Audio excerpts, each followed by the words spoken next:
देखिए बच्चों, अभी आप लोगों ने ग्राफिकल मेथड से यानी आलेखीय विधि से हल करना सीखे थे, ठीक है। अब थोड़ा उससे ये आसान लगेगी आपको।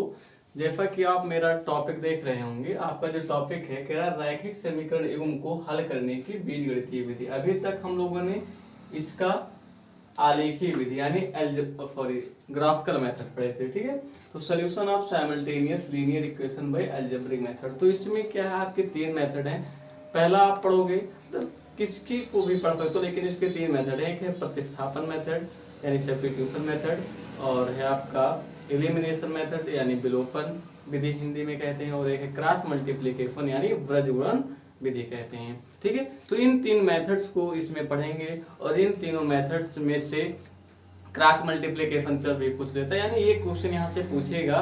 और आपका जो साइमल्टेनियस ये मेथड है, इसमें प्रतिस्थापन विधि या सब्स्टिट्यूशन जिसको बोलते हैं, या फिर एलिमिनेशन मेथड, ये कई कॉम्पिटिटिव एग्जाम्स में आते हैं। आप 10th की मैथ्स पढ़ रहे हैं, 11th में भी आपको आएगा, और कोई भी एग्जाम्स दे रहे हैं कॉम्पिटिटिव लेवल की, तो वहाँ पर जब दो वेरिएबल्स में आपको सोल्यूशन दिया जाएगा, तो इससे आप आसानी से बहुत कम समय में कर सकते हैं, ठीक है।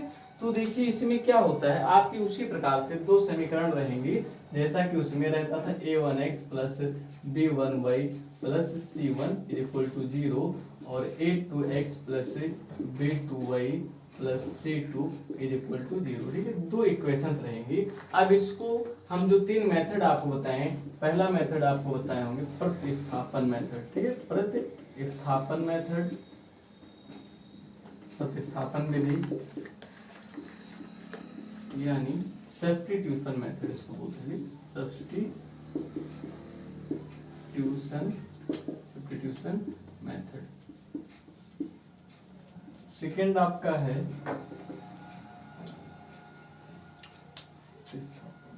विलोपन विधि, विलोपन विधि, और इसको बोलते हैं इंग्लिश में एलिमिनेशन मेथड, एलिमिनेशन मेथड। और अगला है आपका वृज्जगुणन विधि,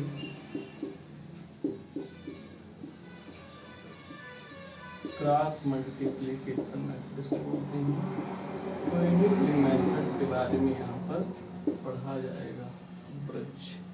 वृज्ज में ला यहाँ लगेगा वृज्जगुणन विधि द्वारा, ठीक है। तो आइए मैं आपको पहले प्रतिस्थापन विधि से कर रहा हूँ, ठीक है। तो ये तीन मेथड्स इस चैप्टर्स में हम लोग पढ़ेंगे। तो प्रतिस्थापन विधि में मैं आपका एक एग्जांपल कर रहा हूँ। एग्जांपल है जैसे 2x plus 3y plus 5 is equal to 0, तथा x माइनस y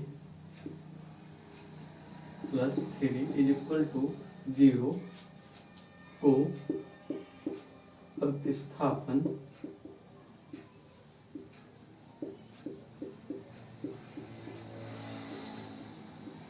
विधि से हल करो, ठीक है। इस प्रकार से आपका क्वेश्चन पूछेगा, ठीक है। अब यहाँ पर देखिए जनरल समीकरण है, इसी फॉर्म में है। a1 देखिए a1x b1y c1 के रूप में, यहाँ पर माइनस दे दिया, तो जो इसकी वैल्यू होगी माइनस में ले ली जाएगी, ठीक है। तो इस प्रकार से आपका समीकरण है। इसका जब हम सोल्यूशन करेंगे तो सोल्यूशन इसका क्या होगा देखेंगे। इसको समीकरण 1 बनाएंगे, और यहाँ पर लिख लिया जाएगा 2x plus 3y plus 5 is equal to 0, equation 1। और जो सेकेंड इक्वेशन है आपकी x minus y plus 3 is equal to 0, इसको इक्वेशन 2 ऐसे बना लिया जाएगा, ठीक है। तो आप चाहे समीकरण 1 से या समीकरण 2 से किसी एक का वैल्यू निकाला जाएगा और फिर उसको प्रतिस्थापित किया जाएगा, ठीक है। तो यहाँ पे देखिए हम समीकरण 2 से थोड़ा करना इजी मान रहे हैं, तो y को उधर ले जाएंगे, चाहो तो फर्स्ट से भी कर सकते हो। तो यहाँ देखिए समीकरण 2 से हमें क्या मिलेगा, y को जब उधर ले जाएंगे तो x plus 3 is equal to क्या हो जाएगा y प्लस में। अब इस मान को हम समीकरण 1 में प्रतिस्थापित करने पर तो यहाँ पर लिखेंगे कि y बराबर x प्लस 3 को समीकरण 1 में प्रतिस्थापित करने पर, यानी y के प्लेस पर इस वैल्यू को सब्स्टिट्यूट कर देंगे। ठीक है, प्रतिस्थापित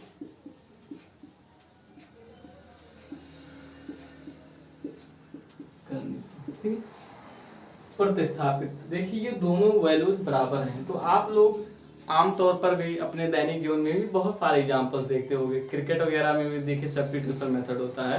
क्या होता है, जब गेम चल रहा होता है और कोई प्लेयर बीच में उसको चोट लग जाती है या कोई समस्या आ जाती है, तो उसके जगह पर जो लगभग उसके बराबर खेल पाता होता है उसको सब्स्टिट्यूट कर दिया जाता है, यानी प्रतिस्थापित कर दिया जाता है, उसके स्थान पर रख दिया जाता है और उस प्लेयर का इलाज चलने लगता है, जो भी होता है। ठीक है, तो यानी गेम स्टार्ट रहता है। इसी प्रकार से इस क्वेश्चन में हम क्या करेंगे, अब जैसे y के प्लेस पर x+3 को यहाँ सब्स्टिट्यूट करेंगे। देखिए कभी कभी ऐसा होता है कि मानकर चलिए किसी काम को कोई दूसरा करता है, ठीक है, मानकर चलिए अभी मैं पढ़ा रहा हूँ, अगर बाय द वे मैं यहाँ पर नहीं पढ़ा रहा हूँ तो आपको कोई और पढ़ा रहा होगा, तो उसको मैं अपनी जगह पर सब्स्टिट्यूट कर दूं कि आपका फ्यूचर ना बर्बाद हो। तो इसी प्रकार से यानी सोल्यूशन रिजल्ट वही आएगा। ठीक है, तो हम यहाँ पर सब्स्टिट्यूट करेंगे।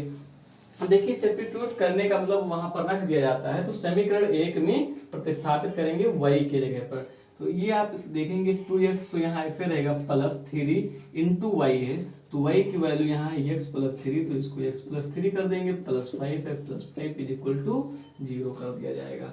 ठीक है, अब इसके बाद इसको सॉल्व करेंगे, तो ये देखिए 2x हो जाएगा प्लस, अब इस ब्रैकेट को जब ओपन करेंगे तो 3 का x के साथ बड़ा होगा, तो 3x प्लस 3 3 जा 9, यानी 3 3 का 9 प्लस का 5 बराबर 0।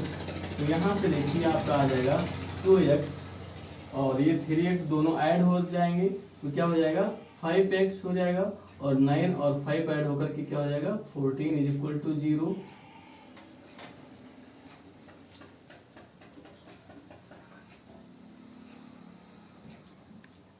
अब यहाँ पे देखिए ये 14 को हम इधर ले जाएंगे, तो 5x = क्या आ जाएगा -14, तो x आ जाएगा, क्योंकि इधर ये गुणा है तो इधर जाएगा, तो भाग -14/5, यानी x की वैल्यू आपको ये मिल गई। ठीक है, अब इस वैल्यू को हम चाहे समीकरण 1 में रख दें या समीकरण 2 में, तो हमें क्या होगा y की वैल्यू भी मिल जाएगी, जिसमें आपकी इच्छा हो उसमें रख सकते हैं, कोई फास्ट एंड हार्ड रूल नहीं है। ठीक है, तो यहाँ पर देखेंगे समीकरण 2 में हम रख रहे हैं, समीकरण 2 में x बराबर -14/5 रखने पर। ठीक है, इसको इस पे जब रखेंगे तो यहाँ से क्या हो जाएगा, देखिए समीकरण फर्स्ट है सेकंड है आपका x - y+3, तो x के स्थान पर हम रख देंगे -14/5, फिर -y प्लस का 3 = 0। अब y को उधर ले जाओ, कांस्टेंट को एक तरफ रोका जाएगा। ठीक है, प्लस का 3 = g, y इधर जाएगा तो प्लस का y हो जाएगा।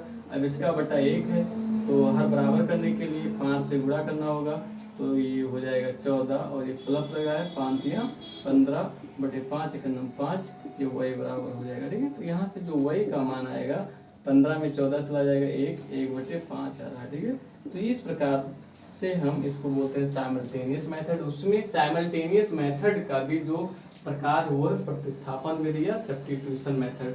तो मुझे उम्मीद है आप सभी लोगों को ये क्वेश्चन समझ में आ गया होगा, और आपको आपके उत्तर की जांच करना, ठीक है, यानी आंसर चेक करना कि कैसे आपका आंसर राइट या रॉन्ग, क्योंकि एग्जाम में तो आप आंसर फिट आपके पास रहेगी नहीं जब तक बुक से आप सॉल्व करोगे, तो देख सकते हो।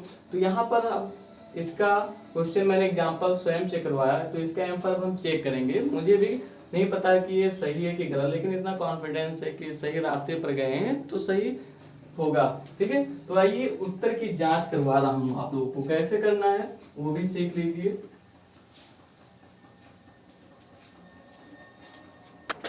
देखिए जो आपकी x और y की वैल्यू आई है, इसको आप समीकरण 1 और 2 में रख करके देख लीजिए, दोनों पक्ष अगर बराबर आ रहे हैं तो सही।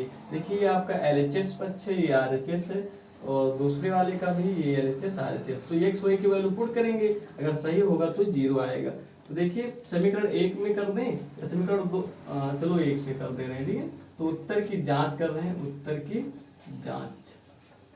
ठीक है, तो यहाँ पे देखिए x के स्थान पर हम क्या रखेंगे, x की वैल्यू जो आई है -14/5, LHF ले रहे हैं इसका लेफ्ट हैंड साइड यानी बायां पक्ष, LHS बराबर +3 इंटू वाई है, तो वाई की वैल्यू आया 1/5, तो 1/5 प्लस का 5, ठीक है। और RHS का 0 तो हमें 0 लाना होगा। तो यहाँ से देखिए हाथ तो सेम है, 14 दूना हो जाएगा -28/5, तो यहाँ 3 का नम 3/5, टोटल का बटे 5 था तो 5, ये वाला अकेला 5 है तो ऐसे लिख लेंगे। अब ये जाएगा तो -25, देखिए 25 क्योंकि इसका बटा है कि 5 से ऊपर नीचे गुणा करना होगा कि नहीं, तो ये आपका 5। अब 25 में 25 जाएगा तो 0/5 यानी बराबर 0। तो देखिए हमारा LHS क्या आ गया 0, जो कि RHS के बराबर है, अतः मेरा आंसर सही है। तो इस प्रकार से हम अपने उत्तर की जांच कर सकते हैं। चाहो तो सेकंड वाले में भी आप वेरीफाई कर सकते हो। देखिए सेकंड वाले में भी करेंगे तो समीकरण सेकंड का LHS जब वेरीफाई करेंगे तो यहाँ से x माइनस वाई है, तो x की वैल्यू है -14/5 और माइनस लगा है, y की वैल्यू है 1/5, तो 1/5 पुट कर देंगे, +3 है तो यहाँ पर +3 कर देंगे। अब देखिए इसका पान 1 है तो हर जब बराबर होता तभी हम भिन्नों को जोड़ या घटा सकते हैं, तो 5 से ऊपर नीचे गुणा कर लिए। ये तो छोटी क्लास में इस प्रकार से बताया जाता है, आप लोग तो क्लास 10th में हो डायरेक्ट कर सकते हैं। देखिए तो देखिए -14 -1 और ये प्लस का 15, 5 या 15, टोटल का बटे 5। अब ये -14 -1 -15 और ये प्लस का 15/5। अब देखिए -15 + 15 ऊपर हो जाएगा 0, 5 ये 0। तो देखिए इसका भी तो RHS 0 ही था, तो 0 आ गया कि नहीं देखिए, ठीक है।